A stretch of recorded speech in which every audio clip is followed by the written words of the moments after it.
Hello students. अभी तक हमने पढ़ा था अबाउट क्लोरोफिल स्ट्रक्चर। तो आज हम दो क्लोरोफिल के डिफरेंसेस करेंगे, chlorophyll A and chlorophyll B के बीच में। तो स्टार्ट करते हैं। तो क्लोरोफिल ए जो है उसका फॉर्मूला से स्टार्ट करते हैं। उसका फॉर्मूला हमने ऑलरेडी पढ़ा था, बट वो बैक्टीरियल फार्मूला था। अब बैक्टीरियल फार्मूला और इन फार्मूले के अंदर क्या अंतर है? बैक्टीरियल फार्मूले के अंदर जो है हाइड्रोजन जो है 74 होते हैं, ऑक्सीजन 6 होते हैं, बाकी सारा का सारा सिमिलर होता है। ठीक है।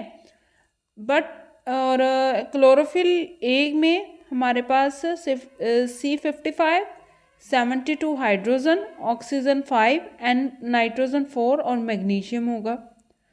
सेम इसी के अंदर भी आपके पास देखो कार्बन की जो अमाउंट है वो सेम है, पर हाइड्रोजन ऑक्सीजन की अमाउंट क्या है, चेंज हो रही है। अब इसमें क्या है, सेम बैक्टीरियल क्लोरोफिल की फॉर्मूला है, बट उसके अंदर जो हाइड्रोजन वो 74 है। सिर्फ हाइड्रोजन चेंज होने से फॉर्मूला चेंज हो जाता है, क्लोरोफिल चेंज हो जाती है। अगर हम क्लोरोफिल की प्योर स्टेट की बात करें तो प्योर स्टेट के अंदर ये ब्लू ग्रीन होती है क्लोरोफिल ए, और जो क्लोरोफिल बी है वो ऑलिव स्टेट के अंदर होती है। तो क्लोरोफिल जो है वो पेट्रोलियम ईथर के अंदर क्या है, डिजोलेबल होती है, सोलुबल होती है। और जो क्लोरोफिल बी है वो मिथाइल अल्कोहल के अंदर सोलुबल होती है। वो भी मिथाइल अल्कोहल जो होना चाहिए वो 92% होना चाहिए। अब हमने जैसे कि डायग्राम में देखा था, जो कार्बन 3 था किसका, रिंग सेकंड का, है ना, रिंग नंबर सेकंड का जो कार्बन 3 था, वहाँ पे अगर मिथाइल ग्रुप लगे तो उसको हम क्या कहते हैं, क्लोरोफिल ए। और अगर वहाँ पे CH एल्डिहाइड ग्रुप है तो वो उसको कहेंगे क्लोरोफिल बी। अब जो क्लोरोफिल ए है बच्चे, वो ज़्यादा कौन सी वेवलेंथ एब्जॉर्ब करती है, रेड वेवलेंथ को एब्जॉर्ब करती है। जो हमारी रेड वेवलेंथ होती है उसको एब्जॉर्ब ज़्यादा करती है देन वायलेट ब्लू वेवलेंथ की। वायलेट ब्लू भी एब्जॉर्ब करती है बट रेड ज़्यादा करेगी। और जो क्लोरोफिल बी है वो वायलेट ब्लू ज़्यादा करेगी और रेड उससे थोड़ा कम करेगी। अब हम देखते हैं कि हमें पता है कि प्लांट के अंदर क्लोरोफिल होता है, बट ये क्लोरोफिल आता कहाँ से है, सिंथेसाइज कैसे होता है, ये जस्ट थोड़ा सा है, बट थोड़ा पता होना चाहिए। ठीक है, ताकि हमें नॉलेज हो थोड़ी कि क्लोरोफिल एक्चुअली सिंथेसाइज कैसे होता है। तो क्लोरोफिल जो सिंथेसाइज होता है बच्चे, उसके लिए हमें सक्सिनल कोएंजाइम चाहिए, साथ में ग्लाइसिन। जब ग्लाइसिन और सक्सिनल कोएंजाइम दोनों मिलते हैं तो ये बना देते हैं प्रोटोक्लोरोफिल।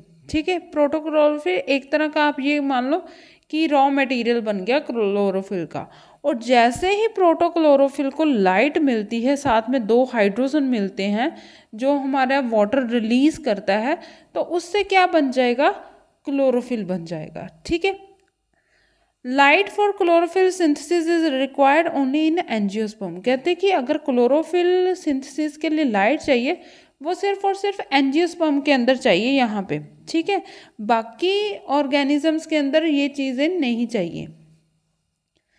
एक्सेप्शन जो एंजियोस्पर्म के अंदर भी एक्सेप्शंस जो है निलंबियम और सिट्रस है, उनके अंदर ये उनको भी लाइट नहीं चाहिए। निलंबियम तो मोस्टली पानी के अंदर होता है, सिट्रस हमें पता नींबू है उसके अंदर। ठीक है, सिट्रस फ्रूट्स भी है। ठीक है, नेक्स्ट सेकेंड पिगमेंट की अगर हम बात करें, that is a carotenoids. Carotenoids जो पिगमेंट है वो yellow to yellow orange colour की होती हैं। जो फर्स्ट कैरोटीनॉइड था वो डिस्कवर हुआ था कैरेट के अंदर, जो हमारी गाजर है उसके अंदर डिस्कवर हुआ था। और उसके बाद इसको नाम दे दिया गया कैरोटीना। ठीक है, कैरोटीना फर्स्ट टाइप ऑफ कैरोटीनॉइड्स, मतलब जो कैरोटीन है वो फर्स्ट टाइप है कैरोटीनॉइड्स की। कैरोटीनॉइड्स के अंदर और भी बहुत पिगमेंट्स आती है जो येलो और ऑरेंज कलर प्रोवाइड करती हैं हमारे फ्लावर्स को, पत्तों को, ठीक है। कैरोटीनॉइड्स के अंदर हाइड्रोजन, कार्बन, हाइड्रोजन और ऑक्सीजन होता है, सॉरी, कैरोटीनॉइड्स के अंदर कार्बन और हाइड्रोजन होता है। ज़ैंथोफिल एक टाइप है कैरोटीनॉइड्स की, उसके अंदर साथ ही साथ ऑक्सीजन भी होता है। Among carotenoids beta carotene, beta carotene क्या है, जो कैरेट के अंदर अवेलेबल है, ठीक है। And lutein are common in plant, ये प्लांट्स के अंदर कॉमन पिगमेंट्स है जो प्रेजेंट होंगी ही होंगी। लास्ट अपनी थर्ड जो असेसरी पिगमेंट है that is a phycobilin. Phycobilin जो है, फाइकोरिथ्रिन जो कि रेड कलर है और फाइकोसाइनिन जो कि ब्लू कलर है, वो इसके अंदर आते हैं फाइकोबिलिन्स के अंदर। Accessory pigments absorb light energy that chlorophyll are unable to absorb and transfer it to chlorophyll. मतलब कि जो असेसरी पिगमेंट्स है वो लाइट को एब्जॉर्ब करती हैं जिन्हें क्लोरोफिल एब्जॉर्ब नहीं कर पाता, ठीक है। तो वो क्या करती हैं, एब्जॉर्ब करने के बाद क्लोरोफिल को दे देती हैं। ओके, नेक्स्ट हम पढ़ते हैं एक्शन स्पेक्ट्रा और अब्जॉर्प्शन स्पेक्ट्रा के बारे में।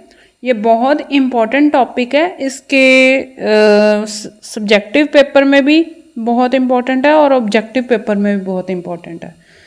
तो एब्जॉर्प्शन स्पेक्ट्रा क्या है, amount of light absorb at different wavelength. जब क्लोरोफिल या और एसेसरी पिगमेंट्स डिफरेंट वेवलेंथ पे लाइट को एब्जॉर्ब करती है that is a absorption spectra. और अगर डिफरेंट वेवलेंथ में वो फोटोसिंथेसिस करती हैं that is a action spectra, मतलब एक्शन करना स्टार्ट कर दिया ना एब्जॉर्प्शन करने के बाद। तो अगर ग्राफिकल रिप्रेजेंट हो रही है डिफरेंट वेवलेंथ्स की तो उसको हम एब्जॉर्प्शन स्पेक्ट्रा के अंदर देख सकते हैं, ठीक है। डिफरेंट वेवलेंथ जब एब्जॉर्ब हो रही है पिगमेंट्स के अंदर तो उसको हम एब्जॉर्प्शन स्पेक्ट्रा बोल सकते हैं। और वही हमें अगर रेट ऑफ फोटोसिंथेसिस मिले ग्राफिकल रिप्रेजेंटेशन के अंदर, वो हमारा एक्शन स्पेक्ट्रा हो सकता है। इसके अंदर सिर्फ एक बार लाइट एक्सपोजर जरूरी है कि एक बार लाइट एब्जॉर्ब हुई तो हमें पता लग जाएगा कि एसेसरी पिगमेंट्स ने कौन सी वेवलेंथ एब्जॉर्ब की है, क्लोरोफिल ने कौन सी एब्जॉर्ब की है, क्लोरोफिल ए ने कौन सी एब्जॉर्ब की है, क्लोरोफिल बी ने कौन सी एब्जॉर्ब की है।